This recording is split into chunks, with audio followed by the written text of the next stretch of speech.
Olá, pessoal. Estamos aqui mais uma aula de matemática, tá, joia, gente?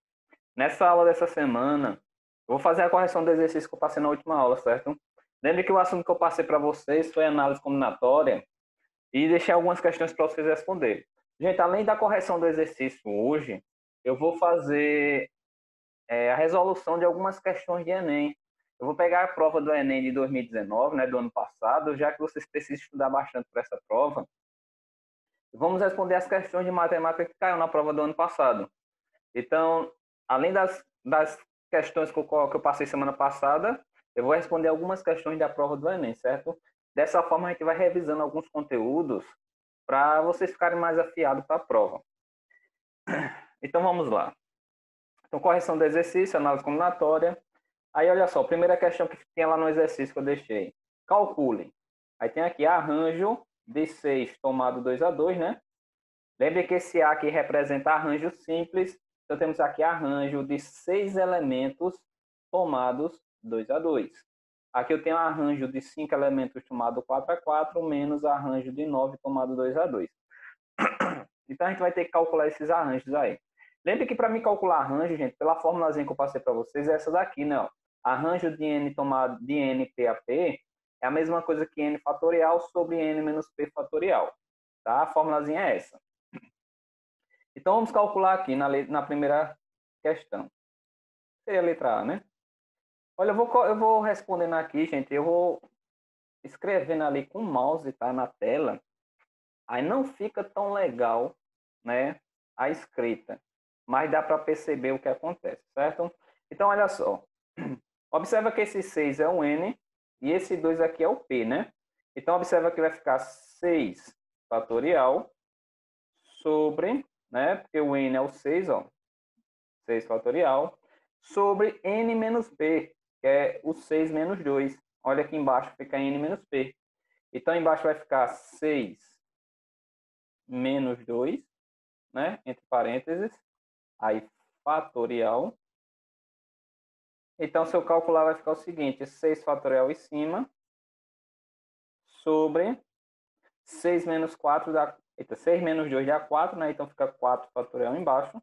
Então, na verdade, eu vou ficar com isso aqui, ó. 6 fatorial sobre 4 fatorial.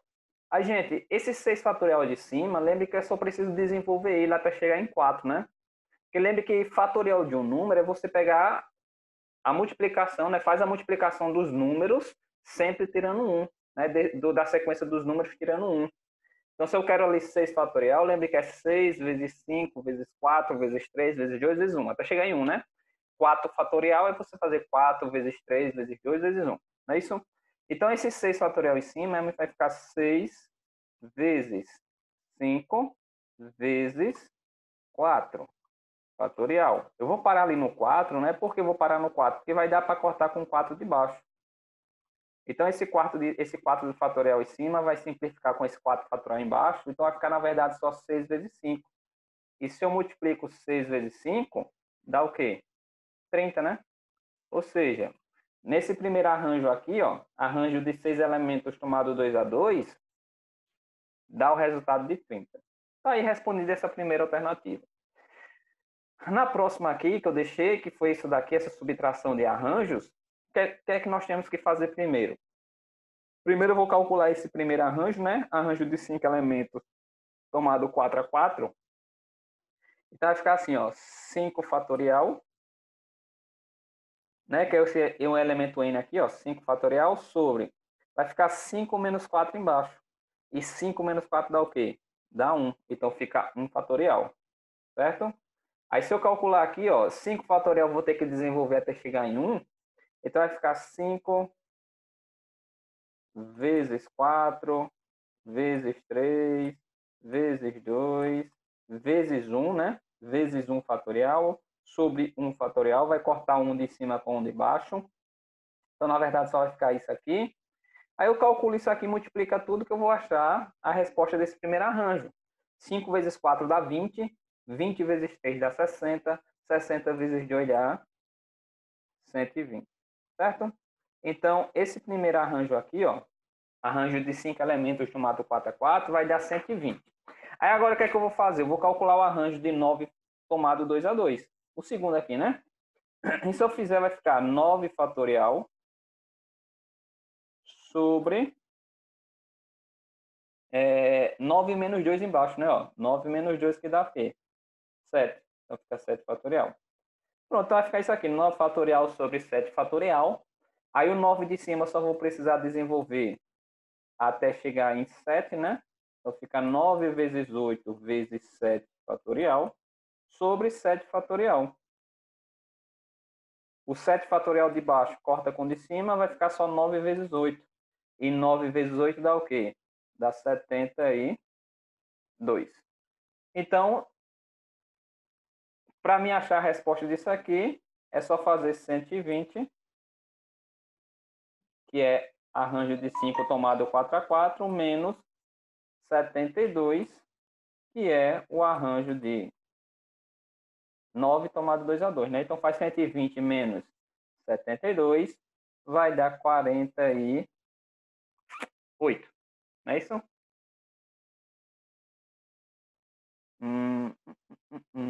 Pronto, é isso mesmo. Pronto. Então, essa resposta aqui de arranjo 5 tomado 4 a 4 menos arranjo de 9 tomado 2 a 2 vai ser 48 a resposta. Tá bom? Então, tá aí respondida a primeira questão. Beleza, gente? Próximo. Segunda questão diz o seguinte, ó. Uma empresa possui uma linha com 12 produtos diferentes.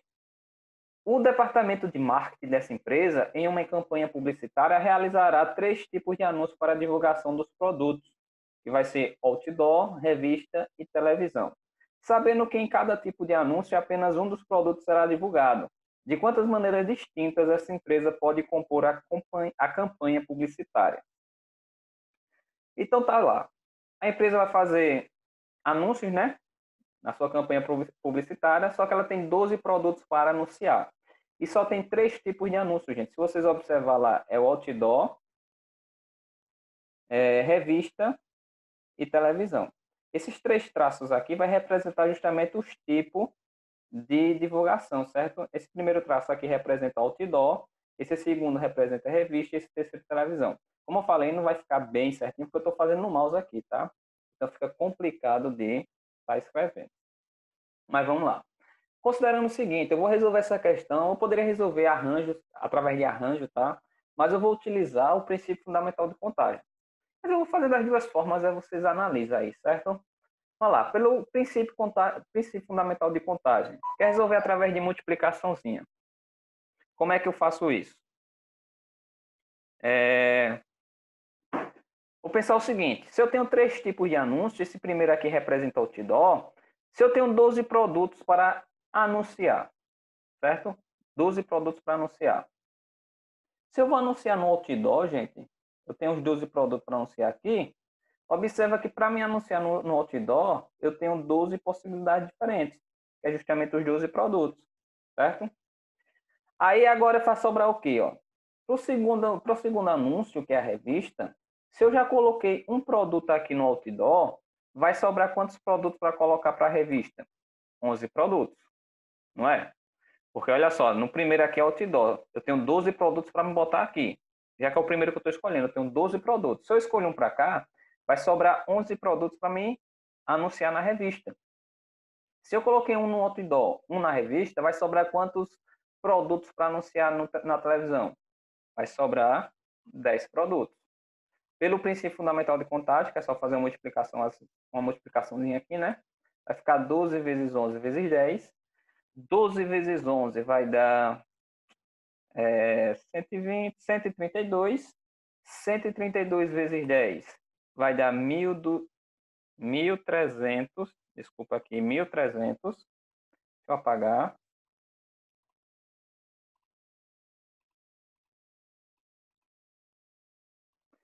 Vai dar 1.320. Tá aí. Através de princípio fundamental de contagem, nós achamos aqui a resposta que é 1.320, ou seja, tem 1.320 casos diferentes para fazer um anúncio, né? Nesses 3 tipos de anúncio aqui. Para quem não entendeu muito bem, gente, tem 12 produtos, a empresa tem 12 produtos para fazer anúncios em 3 tipos diferentes de anúncio. Os 3 tipos de anúncio é outdoor, revista e televisão. Não enunciado está dizendo que só vai anunciar um produto para cada anúncio desse. Vai divulgar um produto. Então, por exemplo, eu poderia colocar um produto no outdoor, sei lá, bolacha. Em revista eu vou anunciar o quê? Sei lá, refrigerante. E na televisão eu vou divulgar outra coisa, sei lá, caneta. Então aqui eu tenho 3 produtos diferentes nos 3 anúncios, tá? Então, o primeiro anúncio outdoor, tenho 12 possibilidades de produto para colocar. Se eu coloquei um aqui, vai sobrar 11 para a revista. Se eu coloquei um aqui, vai sobrar 10 para a televisão. Fazendo a multiplicação, 1.320. Então, tem 1.320 casos diferentes de fazer esse anúncio, certo? Resolvendo isso aqui através de arranjo, gente. Como é que eu ia resolver isso? Aí é só pensar o seguinte, ó. Se eu tenho 12 produtos para anunciar em agrupamentos de 3, né? De 3 em 3, que vai formar grupos de 3, né? 3 anúncios. Então, seria um arranjo de 12 elementos, tomado de 3 em 3, agrupados em 3 em 3. Então, ficaria arranjo de 12 tomados 3 a 3. E ficaria 12 fatorial sobre 12 menos 3 embaixo, né? Então, 12 menos 3 dá 9, então fica 9 fatorial. Aí, esse 12 de cima eu vou desenvolver até chegar em 9, então fica 12 vezes 11 vezes 10 vezes 9 fatorial. Para aqui no 9, né? Aí, o 9 de cima vai cortar com o de baixo, então vai ficar 12 vezes 11 vezes 10. Então, vai ficar essa multiplicação que é justamente essa, ó, 12 vezes 11 vezes 10. Quando eu multiplicar, vai dar 1.320, tá bom? Então, posso resolver das duas maneiras. A maioria das questões de arranjo, gente, eu posso fazer pelo princípio fundamental de contagem. Às vezes se torna até mais simples resolver pelo princípio. Terceira questão. Para acessar sua conta bancária via internet, uma pessoa tem de cadastrar uma senha composta por 5 caracteres distintos. Olha que essa palavra é importante, distintos, tem que ser diferente. Dentre 32 disponíveis. De quantas maneiras diferentes essa pessoa pode cadastrar a senha? Certo? Então vamos lá. Eu vou fazer uma senha, né, para o meu banco online. E essa senha vai ter 5 caracteres, 5 dígitos, tá? E para me escolher esses 5 caracteres, eu tenho 32 disponíveis, 32 caracteres diferentes. Então vamos lá. Para o primeiro algarismo aqui da minha senha, para o primeiro número, para a minha primeira letra, não sei. O primeiro caracteres aqui. Quantas possibilidades eu tenho para colocar aqui? Observe que eu vou ter 32, né? Resolvendo pelo princípio, ó, aqui vai ser 32 casos diferentes que eu posso colocar na primeira casa. Na segunda casa, eu posso colocar quantas possibilidades? Se eu coloquei um aqui, vai sobrar quantos para colocar na segunda casa? Vai sobrar 31 casos, tá? Por que aqui vai ser 31 agora? Não é nesse caso, vai ser 31. Porque, gente, se tem que ser caracteres distintos, se eu coloquei um aqui já, eu não posso repetir ele na segunda casa. Se eu botei o número 1 aqui, eu não posso colocar o número 1 aqui. Tem que ser diferente. Então, por isso que vai ser caracteres distintos, né? Todos diferentes. Por isso que aqui vai ser 32, depois vem 31. Aí nesse outro vai ser 30 casos diferentes que eu tenho para colocar. Aqui vai ser 29. E aqui vai ser 28 casos diferentes. Certo? Pelo princípio multiplicativo, princípio fundamental de contagem, multiplica tudo. Isso aqui é um pontinho de vezes, tá? Multiplica isso aí. Eu vou fazer aqui na calculadora, tá? Porque senão vai demorar muito. Então vai lá. 32 vezes 31 vezes 30 vezes 29 vezes 28. Se eu multiplico tudo isso aqui, eu vou achar 24 milhões 165 mil e 120.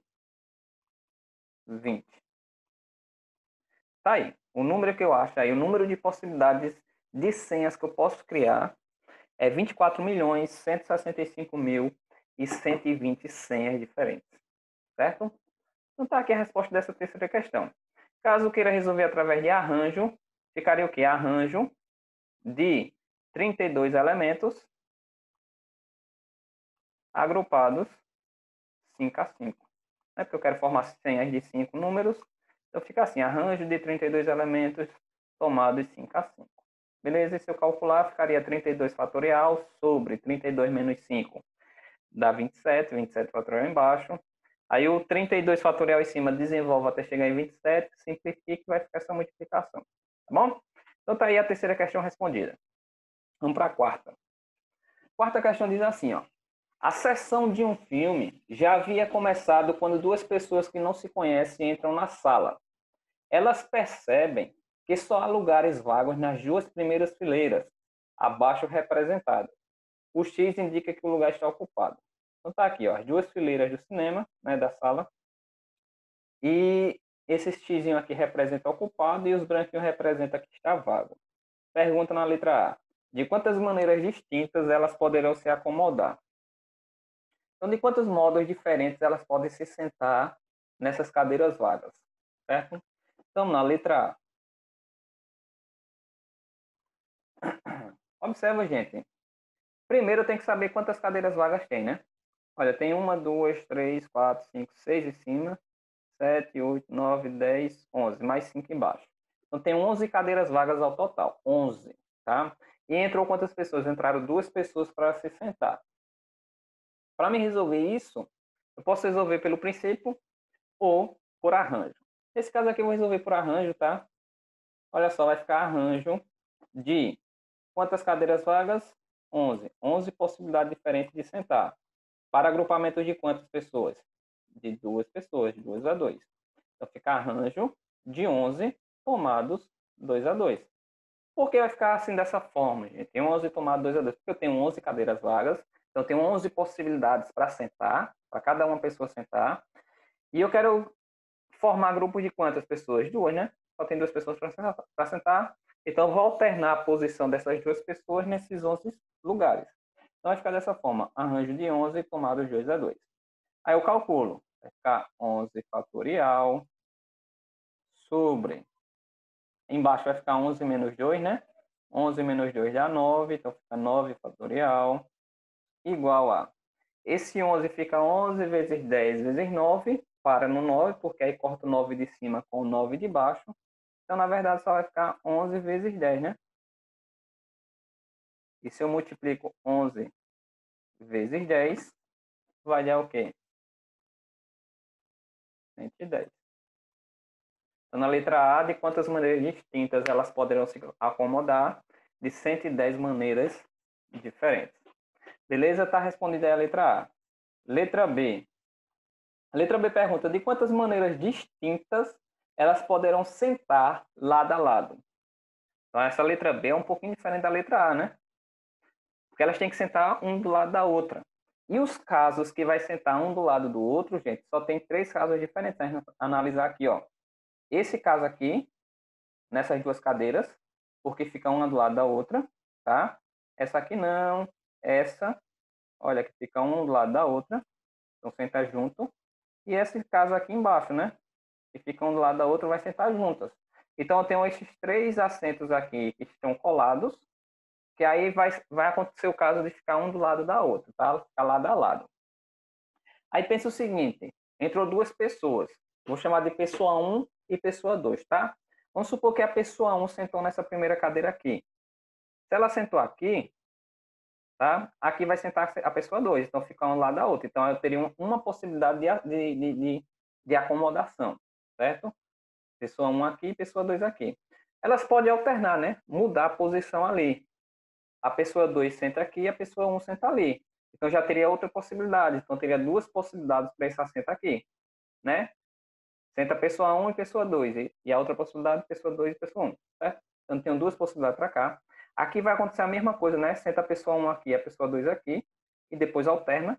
Então mais 2 casos, então dá 4. E mais 2 aqui vai dar o quê? 6.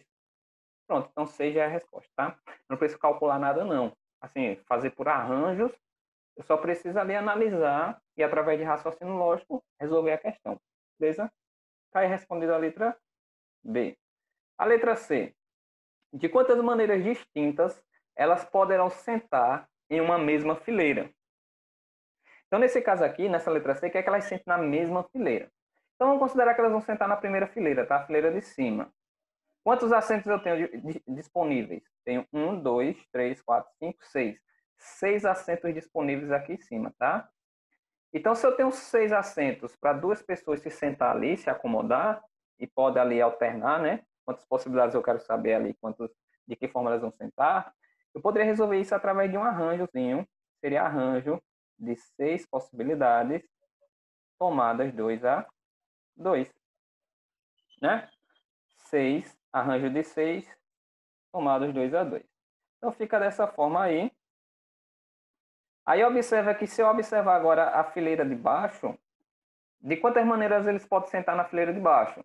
Olha que tem 5 assentos disponíveis, tá?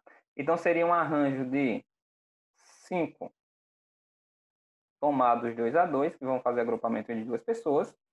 Observa que a pergunta é de quantas maneiras distintas elas poderão sentar em uma mesma fileira. Na fileira de cima vai ser arranjo de 6 tomado 2 a 2, e na fileira de baixo um arranjo de 5 tomado 2 a 2. Aí, nesse caso, eu vou somar os casos, né, gente? Porque quer saber a quantidade de maneiras distintas, diferentes, todos os casos, que elas podem se sentar numa mesma fileira. Na fileira de cima vai ser esse, na fileira de baixo vai ser esse. Aí o que é que eu vou fazer aqui? Eu vou calcular o arranjo de 6 tomados 2 a 2.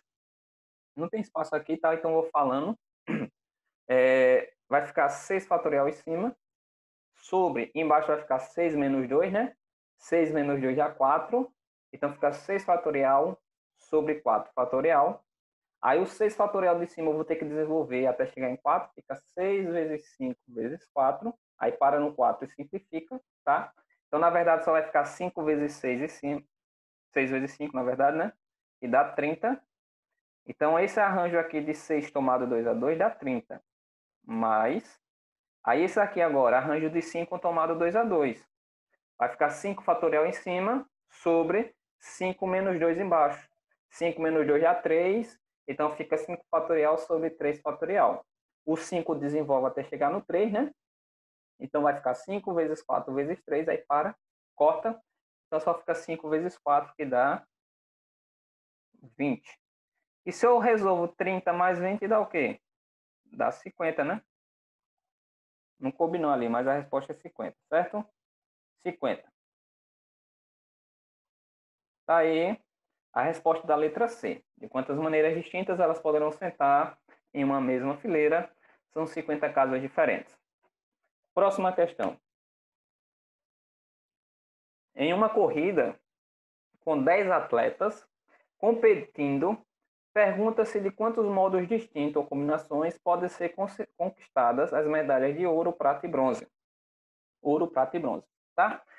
Resolvendo isso aqui, posso resolver das duas maneiras, tá? Mas vou resolver, eu acho mais simples resolver nesse caso, através do princípio fundamental de contagem. Então, pensa o seguinte, ó, eu tenho 3 tipos de medalha, ouro, prata e bronze. Eu tenho 10 atletas competindo. Para medalha de ouro, quantas possibilidades eu tenho para esse resultado aqui? Quantos atletas tem para ganhar a medalha de ouro? De ouro. Eu tenho 10 casos diferentes, né? 10 atletas que têm a possibilidade de ganhar o ouro. Se por exemplo, se por acaso um desses atletas ganhar o ouro, vai sobrar quantos para ganhar, para disputar a prata? Vai sobrar 9. Então aqui é 10, aqui é 9. Consequentemente, já dá para perceber que aqui vai ser 8, né? Porque se um ganhou ouro, outro ganhou prata, vai sobrar 8 para disputar a bronze. Então fica só isso aqui, ó. 10 vezes 9 vezes 8. Pelo princípio fundamental de contagem, é só multiplicar isso. 8 vezes 9 dá 72. 72 vezes 10 dá 720. Tá aí a resposta, certo? 720. E se a gente já perceber aqui, vai ser a letra C a resposta. Beleza. Próxima questão, e foi a última, né, do exercício. Em uma pequena sala de projeção, há 5 cadeiras dispostas em linha, lado a lado, e numeradas de 1 a 5. Tá aí. 4 pessoas vão ocupar 4 dessas cadeiras. As possíveis ocupações das cadeiras distinguem-se não só pela cadeira vazia, mas também pela disposição das pessoas nas cadeiras ocupadas. De quantos modos as cadeiras podem ser ocupadas pelas 4 pessoas? Então vamos lá. Eu tenho 5 cadeiras aqui. Vão sentar 4 pessoas nessas cadeiras. pergunta justamente de quantos modos diferentes essas pessoas podem se sentar, tá bom?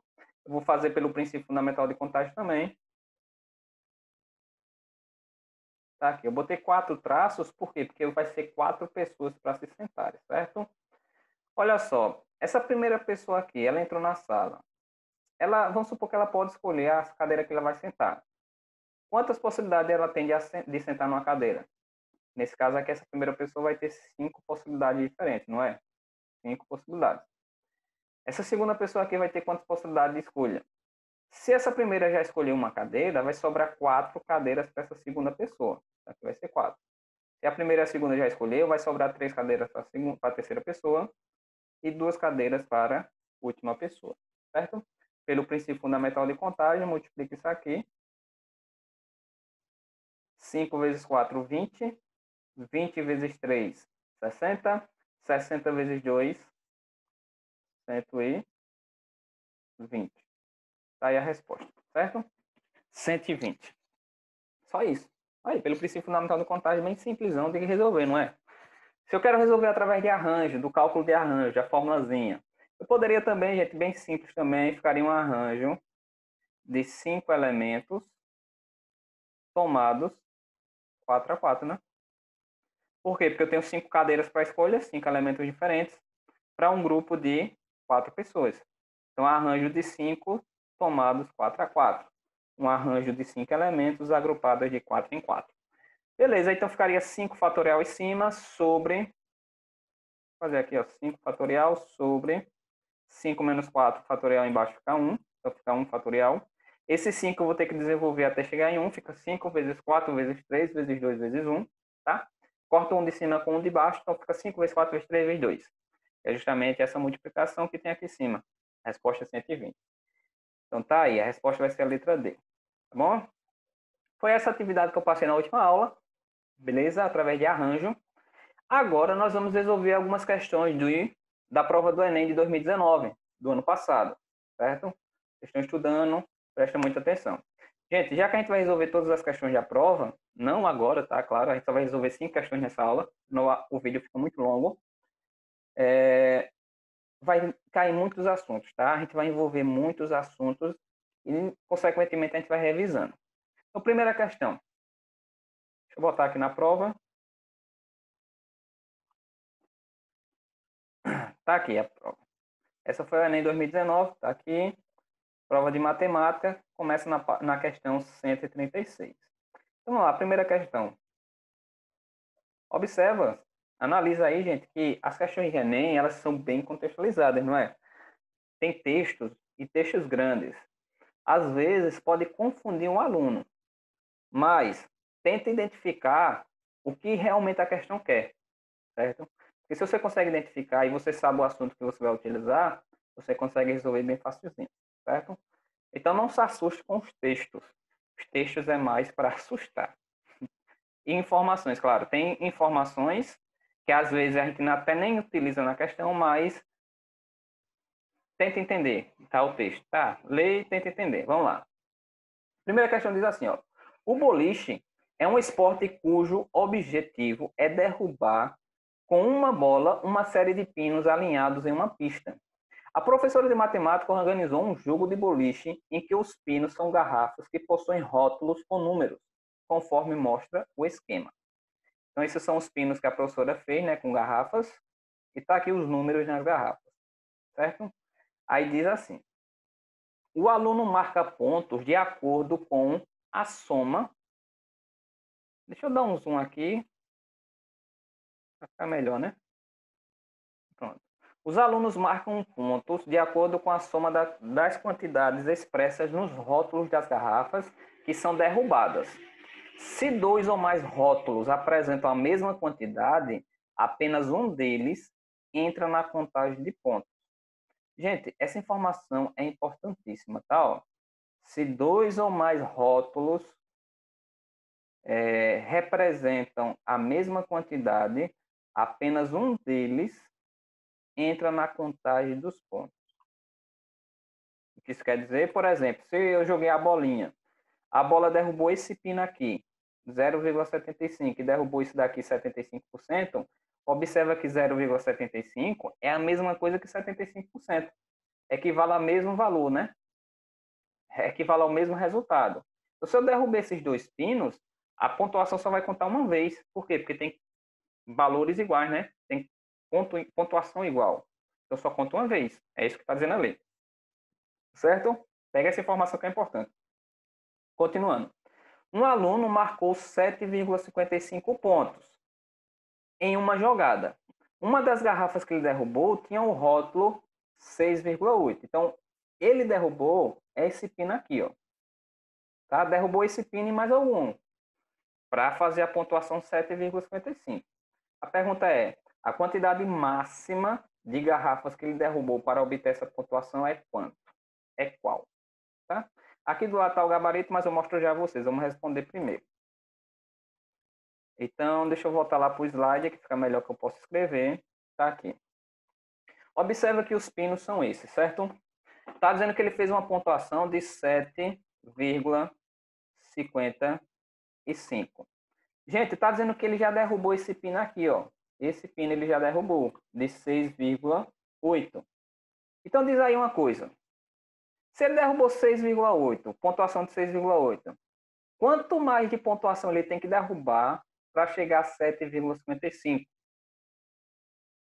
Pensa aí. Eu posso fazer 7,55 menos 6,8, né? Ou eu penso 6,8 mais quanto dá 7,55? Se eu calcular aí, eu não vou calcular aqui não, porque fica muito chato, é ruim de calcular, tá? Vocês botam aí 7,55 menos, embaixo, né, 6,8. E subtrai. Então, o número que eu tenho que somar para dar 7,55 é 0,75. Quando você subtrair, vai achar isso, tá? Então, se eu fizer 6,8 mais 0,75, vai dar 7,55. Ou seja, ele tem que tirar nos outros pinos aqui uma pontuação de 0,75. Então, se ele derrubou esse, ele pode derrubar isso aqui, ó. Esse que tem 0,75, certo? Ele pode derrubar esse aqui, que também equivale a 0,75. Então, por exemplo, se ele derrubou esses três pinos, ele vai fazer essa pontuação aqui, né? Ele faz essa pontuação. Por quê? Porque lembre que se ele derruba pinos que equivale à mesma pontuação, só conta uma vez. E na questão pergunta justamente isso. Qual a quantidade máxima de pinos que ele pode derrubar para atingir essa pontuação? Então, ele pode derrubar esses três. Eu já poderia ter três como resposta, mas eu tenho que analisar o seguinte, gente. Olha só. Vamos analisar da esquerda para a direita. Esse primeiro pino aqui. Segundo pino, desculpa. Esse segundo aqui, que é 9 sobre 12. Tá assim, ó. 9 sobre 12, né? Observa, gente, que essa fração aqui é a mesma coisa que 0,75 também. Por que é a mesma coisa que 0,75, gente? Porque se eu pegar 9 e dividir para 12, porque isso aqui é uma divisão, né? Lembra, fração é divisão. 9 dividir para 12 é 0,75. Dividem aí, pode dividir. Faz a minha calculadora. Pega a calculadora e divide. 0,75. Então, eu posso dizer que esse pino aqui tem a mesma pontuação que esse e esse. Certo? Esse pino aqui, ó, com 34%.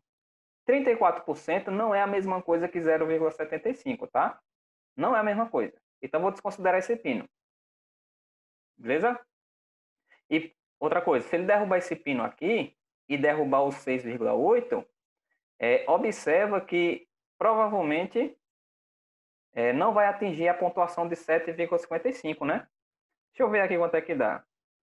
34%, que é 34 dividido para 100, é 0,34.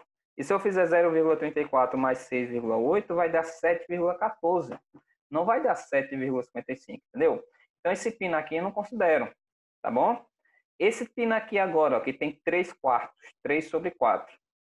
3 sobre 4 também equivale a 0,75. Se você dividir 3 para 4, 3 dividido para 4, pode dividir aí na calculadora, pega a calculadora e me divide aí, vai dar 0,75. Então, esse pino vai entrar na minha contagem.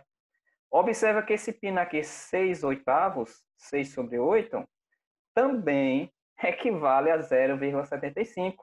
Porque 6 dividido para 8 dá 0,75. Divido aí para vocês verem que vai dar. 3,4 não vou considerar, né? 4 sobre 3 também não vou considerar, porque 4 dividido para 3 vai dar 1,3 por aí, 1,33333, certo? Então não posso considerar também, porque se eu fizer 6,8 mais 1,3333 não vai dar 7,55, tá? 4,3 também não, porque seu somo vai passar de 7,55. Então os únicos pinos que vai dar essa pontuação aqui é se derrubar o 6,8 e pode derrubar esse pino, 9/12, 0,75, 3 quartos, 6 oitavos e 75%. Então, o valor máximo, o total de pinos máximo, o número máximo de pinos que ele pode derrubar para atingir essa pontuação, qual é? Vai ser 1, 2, 3, 4, 5, 6 pinos. Esse é o número máximo de pinos que ele pode derrubar para atingir a pontuação. Voltando lá para a questão, olha aqui que a letra E é a resposta, né? Letra E. Olha o gabarito aqui, ó. Questão matemática aqui, ó. Questão 136, resposta letra E. Beleza? Então, observa que a resposta vai ser essa mesma, letra E. Beleza? Vamos para a próxima questão, questão 137. Olha que essa questão 137 tem um enunciado gigantesco. Então, vamos lá, não se assustem.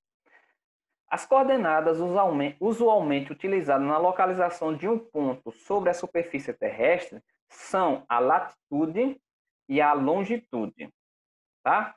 Para tal, considera-se que a Terra tem a forma de uma esfera.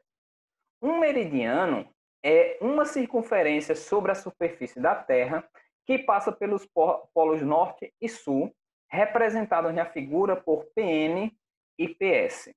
Tá, vamos olhar a figura aqui. Ó.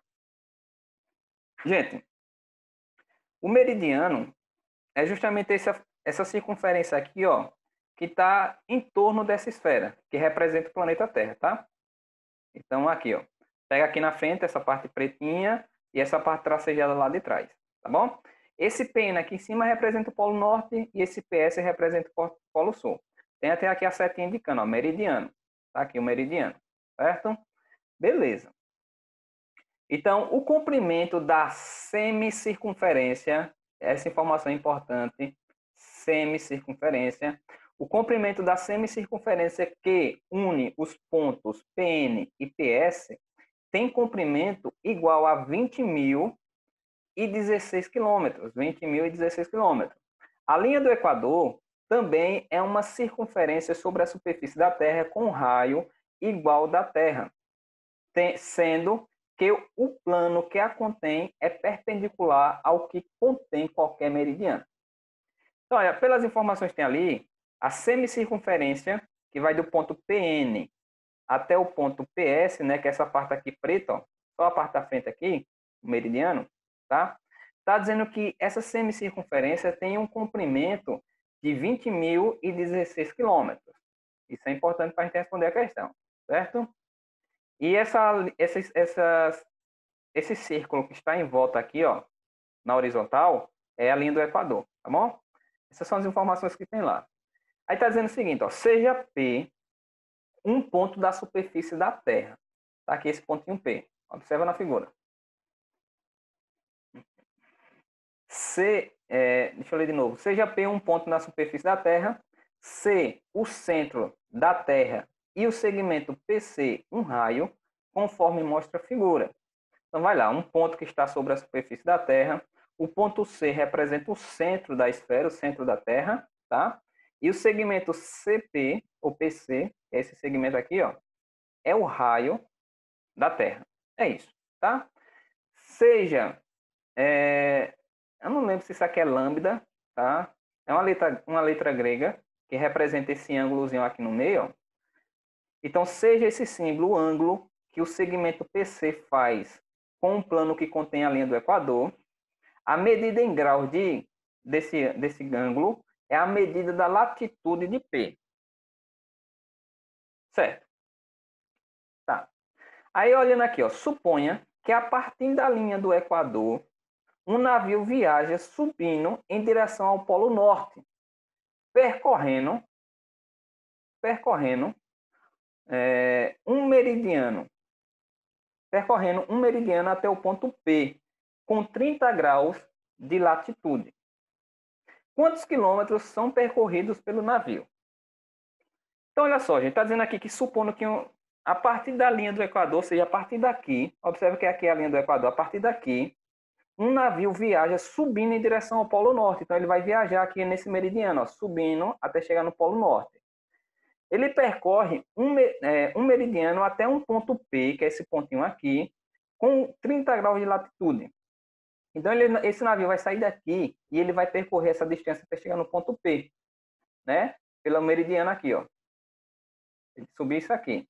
E está dizendo que o ângulo de elevação que ele fez aqui, ó, esse ângulozinho aqui, que é esse símbolo, representa 30 graus. 30 graus. Aí pergunta quantos quilômetros são percorridos pelo navio. Então vamos lá. Questão enunciado bem grande, complicado até tentar explicando, tá? Mas vamos lá. A figura é essa, né? Lembra que lá na questão está dizendo que a semicircunferência aqui desse meridiano, né, que vai daqui até aqui, do Polo Norte até o Polo Sul, tem 20.016 quilômetros, né? Lembra que temos essa informação lá. Essa distância aqui dessa semicircunferência é 20.016 quilômetros. Se está dizendo o seguinte, ó, um navio saiu daqui da linha do Equador e foi até o ponto P, ele percorreu essa distância aqui, ó, daqui até aqui, não foi? Aí quer saber justamente, essa distância que ele percorreu é de quanto? Sabendo que esse ângulo de dentro é de 30 graus. Para a gente responder isso aqui, eu achei a forma de resolver, uma das formas de resolver é através de raciocínio. Aí pensa o seguinte, gente. Se daqui até aqui, do Polo Norte até o Polo Sul, é 20.016 quilômetros, se eu fizer só a metade desse percurso, ou seja, do Polo Norte até a linha do Equador, qual é essa distância? Não vai ser a metade de 20.016, não é? A metade dessa distância aqui? Porque se do Polo Norte até o Polo Sul é 20.016 quilômetros, se eu vou até a linha do Equador, que é a metade, eu vou querer a metade disso aqui. Ou seja, 10.008 quilômetros, não é? Metade é 10.008 quilômetros. Guarda essa informação, porque é daqui até aqui. Observa que o navio ele vai sair aqui da linha do Equador e ele vai percorrer até o ponto P. Gente, esse ângulo formado aqui é um ângulo de 30 graus. Se por acaso ele fosse da linha do Equador até o Polo Norte, ou seja, observa que ia formar um ângulo assim, não é? Um ângulo de 90 graus ele ia formar. Por que um ângulo de 90 graus? Porque ele ia vir aqui, ó, e daqui ele ia subir reto. Ia formar um ângulo de 90 graus, um ângulo reto. Ia fazer isso aqui, ó. Aqui é um ângulo de 90, né? Um ângulo reto. Aí eu penso o seguinte, ó. Penso o seguinte. Se pegasse da linha do Equador até o Polo Norte e ia formar um ângulo de 90 graus, se ele está formando só um ângulo de 30 graus, isso significa que ele está pegando um terço desses 90 graus. Um terço, tá? E pensa o seguinte, se ele vai da linha do Equador até o Polo Norte, ele vai percorrer 10.008 quilômetros, se ele só está andando aqui em um ângulo de 30 graus, que equivale a um terço de 90, então, na verdade, eu só quero saber quanto é um terço de 10.008. Ou seja, eu vou pegar 10.008, ficou horrível a escrita, gente, mas considera aí, tá? Eu vou pegar 10.008 e dividir para 3. Se eu pegar 10.008 e dividir para 3, dá quanto? Eu vou dividir aqui na calculadora rapidinho.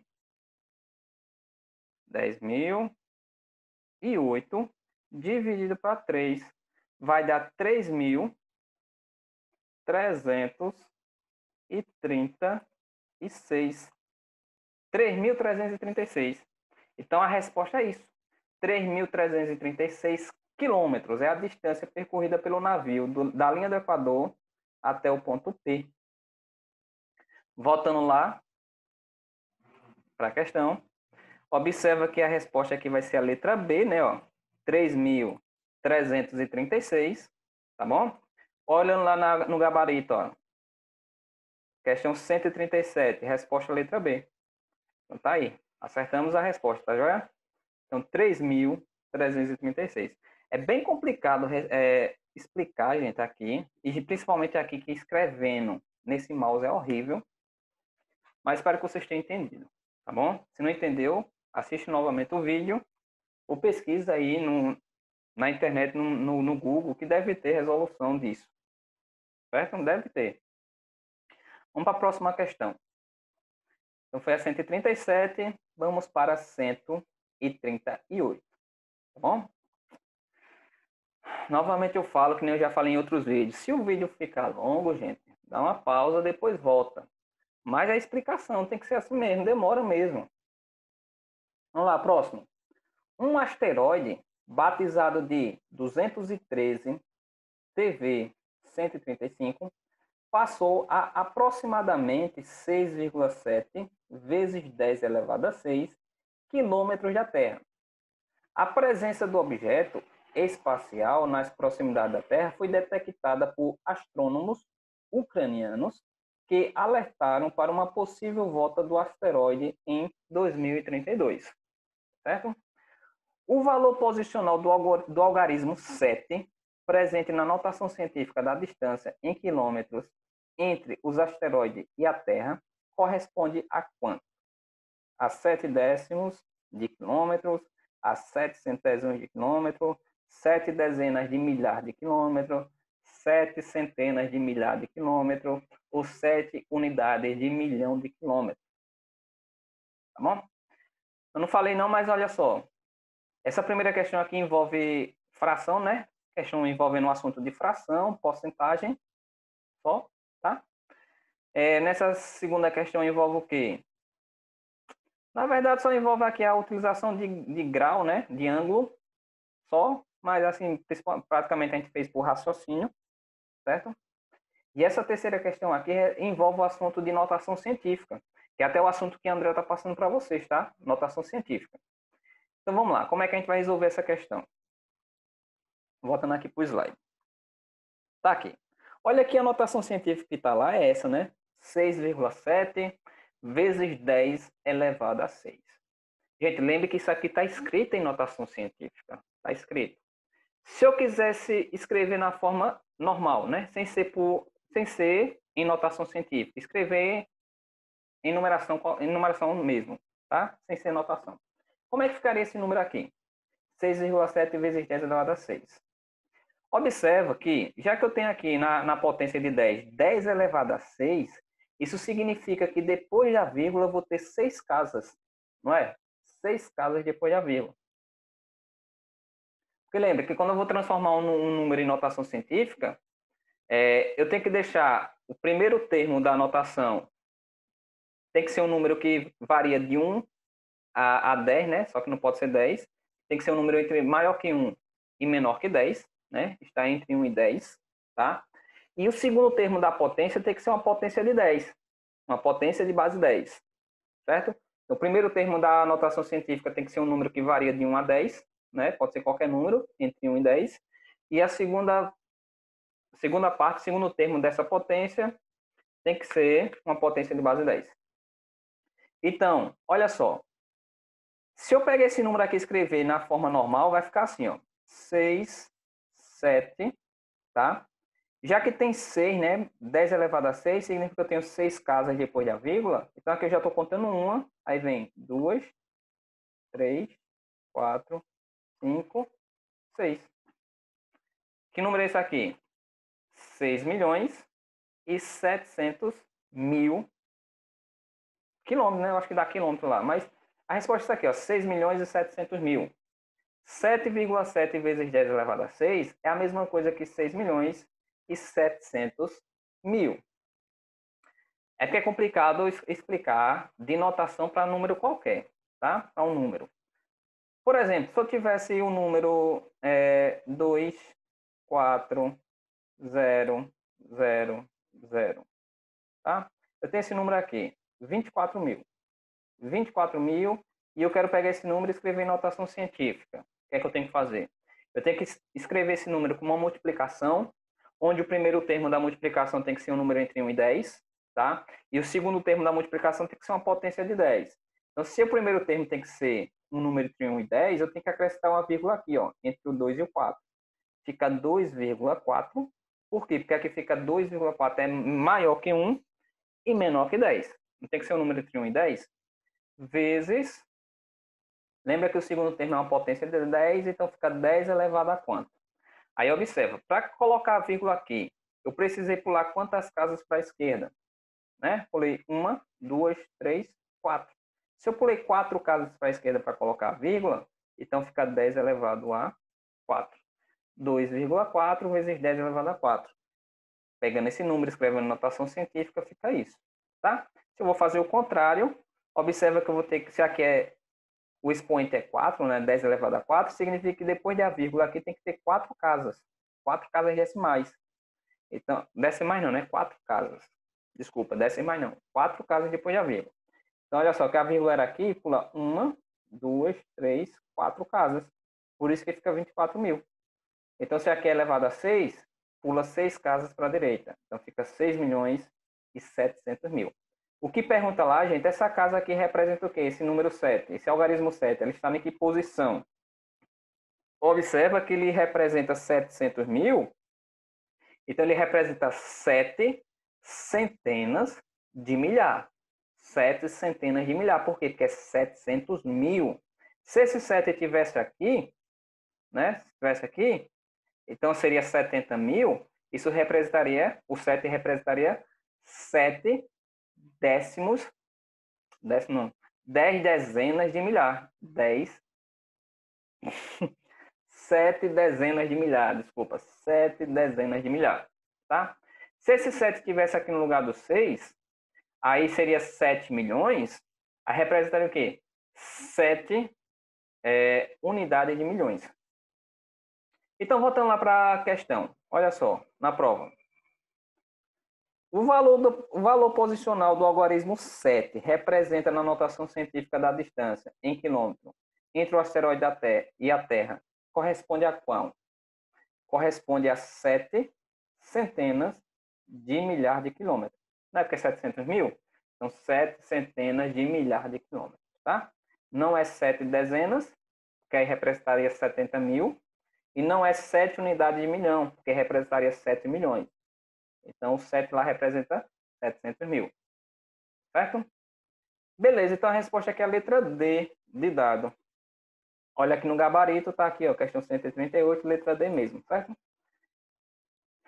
Eu percebi que essa questão não ficou muito bem explicada, gente, porque notação científica não é um conteúdo que eu passo frequentemente, tá? É difícil eu estar passando notação científica. Física mais é o que mais passa isso, na parte de física. Mas, se não entender muito bem, novamente eu falo, ou rever o vídeo, tá? Ou procura outra fonte de pesquisa, assim, para entender um pouco melhor sobre notação científica. Ou vocês podem até perguntar a André, né? Então, vamos lá. Questão 139. Próxima questão. Está dizendo o seguinte, ó, a ingestão de sódio no Brasil, que já é normalmente alta, tende a atingir os mais elevados índices no inverno, quando cresce o consumo de alimentos calóricos e condimentados, mas o sal não é um vilão. Ele pode e deve ser consumido diariamente, salvo algumas restrições. Para uma pessoa saudável, o consumo máximo de sal de cozinha, cloreto de sódio, não deve ultrapassar 6 gramas diárias ou 2,4 gramas de sódio, considerando que o sal de cozinha é composto por 40% de sódio e 60% de cloro. Tá bom? Então, tirando o que a gente pode tirar de informação aqui, que a gente vai precisar na questão, na verdade, é que o recomendado é que uma pessoa consuma 6 gramas, né? Não pode ultrapassar isso, no máximo 6 gramas diariamente de sal. É isso, tá? 6 gramas diariamente de sal. Continuando aqui, está dizendo o seguinte, ó, considere uma pessoa saudável que no decorrer de 30 dias consuma 450 gramas de sal de cozinha, O seu consumo médio diário excede ao consumo máximo recomendado diariamente em quanto? Olha só, se está dizendo que o ideal é consumir no máximo 6 gramas, se uma pessoa saudável está consumindo 450 gramas em 30 dias, será que está ultrapassando muito ou pouco disso aqui? E se estiver ultrapassando muito, quantos por cento isso representa? Quantos por cento a mais? Tá? É isso que temos que achar nessa questão. Então, voltando para lá, o slide. Olha, está dizendo aqui o recomendado lá na questão, né? O recomendado é só consumir 6 gramas. Se uma pessoa consumiu 450 gramas em 30 dias, cada dia ela estava consumindo quanto? 450 gramas em 30 dias, cada dia está consumindo quanto? Para me achar isso, gente, eu só preciso pegar 450, né? E dividir para 30 dias. Aí eu vou saber quanto ela consome em cada dia. Posso simplificar esse zero de cima com esse zero de baixo. Vai ficar 45 sobre 3 e dá 15. Ou seja, essa pessoa que consumiu 450 em um mês, né, em 30 dias, estava consumindo em média 15 gramas a cada dia. Se está dizendo na questão que o recomendado, né, não pode ultrapassar isso, o recomendado é consumir 6 gramas diariamente, essa pessoa aqui está consumindo quanto a mais? Olha só, de 6 para 15, está consumindo 9 gramas a mais, né? 9 gramas a mais, além do recomendado. Aí a questão pergunta o que mesmo? Qual é a pergunta? Olha só. O seu consumo médio diário excede ao consumo máximo recomendado diariamente em quanto? Excede 150%, 240%, 275% e assim por diante. Qual dessas é a resposta? Voltando para lá. Olha só, já que ele está consumindo a mais 9%, eita, 9 gramas, né? 9 gramas, esse 9 gramas excede quantos por cento os 6 gramas? Excede quanto a mais?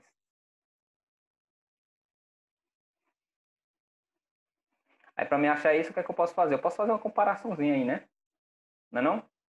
Olha só que se é 9 gramas em relação a 6, eu posso pegar 9 e comparar a 6 gramas. 9 gramas comparado a 6. E se eu pegar 9 e dividir para 6, dá o quê? Dá 1,5, né? 1,5. E, gente, 1,5, se eu transformar em porcentagem, não é só multiplicar por 100, 1,5 vezes 100 vai dar 150, ou seja, 150%. Então, a pessoa está consumindo a mais 150%, né? A mais do que o recomendado. Então, tá lá, a resposta vai ser a letra A, né? Está consumindo a mais 150%, certo? Contextualizando de novo a questão, gente, está dizendo que o recomendado é você consumir 6 gramas. Se essa pessoa estava consumindo 15 gramas, qual é a porcentagem de aumento? Quanto a mais? Quantos por cento a mais ela está consumindo do que o recomendado? Então, nesse caso, está consumindo a mais 9 gramas, e essas 9 gramas em comparação ao recomendado equivale a 150%, tá? 150% a mais. Então, está aqui, resposta letra A. Lá no gabarito, se vocês observarem, ó, resposta letra A também. Certo? Essa questão aqui envolve o quê?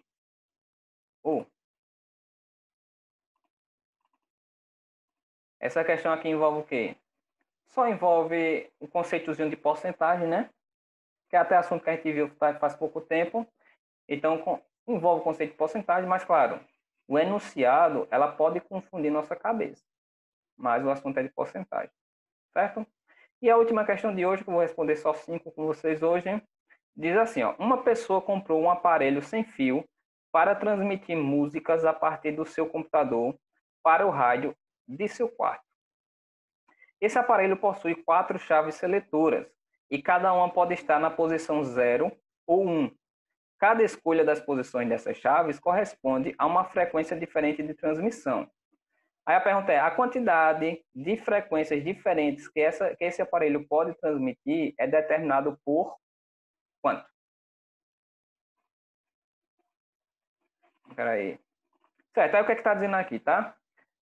Está dizendo que uma pessoa ele comprou um aparelho sem fio, né? Que tem 4 saídas. 4 saídas. E cada saída tem um interruptor, uma chave, né? As chaves tem um interruptor que pode ficar em 2 posições. Ou na posição 0 ou na posição 1. E dependendo da posição e a ordem, né, dessas chaves, vai ser uma frequência diferente. A pergunta é, a quantidade de frequências diferentes que esse aparelho pode transmitir é quanto?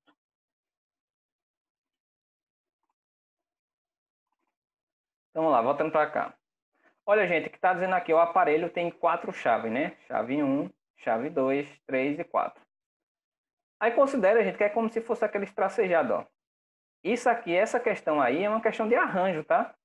A prova, uma questão do ano passado, do Enem do ano passado, essa questão é justamente de arranjo. E arranjo eu posso resolver como? Posso resolver através do princípio fundamental de contagem, certo? Princípio fundamental de contagem. Aí observa só, para essa primeira chave aqui, na chave 1, quantas posições eu tenho para o interruptor, para essa chave? Eu não tenho 2 posições diferentes? Ou está na posição 0, ou está na posição 1. Para essa segunda chave, a mesma coisa. Ou pode estar na posição 0, ou pode estar na posição 1. Tem 2 possibilidades. Para a terceira chave, 2 possibilidades também. Para a quarta chave, 2 possibilidades também. Tá? Então, eu tenho 2 possibilidades para cada uma das chaves. Pelo princípio fundamental de contagem, fazendo a multiplicação aqui, ó. Quanto é 2 vezes 2 vezes 2 vezes 2? Se eu multiplico, dá 16, né? Ó, 2 vezes 2, 4. 4 vezes 2, 8. 8 vezes 2 dá 16. Então, eu tenho 16 frequências diferentes. 16 frequências diferentes. Mas, professor, eu não consigo enxergar que são 16 frequências diferentes. Como é possível isso? Por exemplo, gente, vamos supor que nessa primeira chave está na posição 0, tá? 0.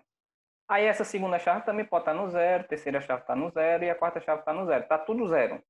Isso aqui vai ocasionar uma frequência, né? Aqui eu já tenho uma frequência, uma possibilidade de frequência, que é tudo está 0. Uma possibilidade.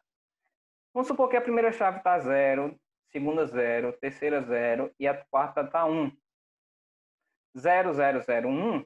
Aqui já é outra frequência. Então eu tenho mais uma frequência aqui, ó. Eu já tenho 2 ao total, como resultado. 2 frequências diferentes, tá? Se no primeiro está 0, 0, aí 1 e 0, né? Isso aqui é 0, 0, 1.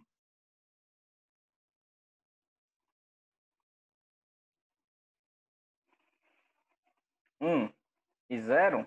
Aqui eu já tenho outro resultado diferente. Então, eu tenho mais uma possibilidade. Então, já são 3 frequências diferentes. 0, 0, 1, 1. Já é outra possibilidade. 0, 1, 0, 0. 0, 1, 1, 0. 0, 1, 0, 1. E assim vai. Só sei que quando eu fizer todas essas possibilidades, eu vou ter 16 possibilidades diferentes e 16 frequências diferentes. Voltando lá para a questão, a resposta vai ser a letra D aqui, ó, 16 frequências diferentes. Olhando no gabarito, questão 140, resposta letra D, ó. Letra D, 16 frequências, certo? Então tá aí, ó. Se vocês observarem essa questão 140, questãozinha de arranjo, resolvi através de princípio fundamental de contagem, certo? Então é isso, gente. Nas próximas aulas aí eu vou resolver as próximas questões, né? Ou eu pego mais 5, ou pego mais 10, não sei. Vai depender do que eu passar para vocês. Então a gente vai respondendo aí as questões do Enem e vai revisando alguns conteúdos. Beleza? Então é isso. A aula de hoje é isso. Até a próxima.